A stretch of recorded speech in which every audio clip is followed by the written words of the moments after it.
বাচ্চা ভূতের হেঁচকি বিপদ। একদিন দুপুরে ছোট্ট মোনা খেলতে খেলতে পড়ে গেল একটা পুরনো কলার খোসায়। পড়ে গিয়ে বলল, এই খোসা কে ফেলল? তখনই পাশে ঝোপ থেকে এক আওয়াজ, আমি আমি হেঁচকি, ভূত বলছি। মোনা ভয় না পেয়ে বলল, ভূতও হেঁচকি তোলে নাকি? ভূত কলা খাকারি দিয়ে বলল, আমি বাচ্চা ভূত, ভয় দেখানোর বদলে হেঁচকি দিই, হেঁচকি দিলে সবাই দৌড়ায়।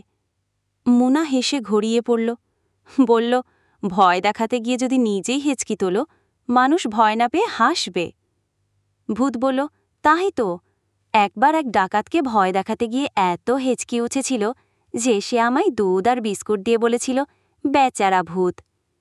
মোনা বলল, তুমি ভয় দেখানো চাকরি ছেড়ে হাসানোর কাজ নাও। ভূত মাথা নেড়ে বলল, তাহলে আজ থেকে আমি হব হেঁচকি হাসির ভূত।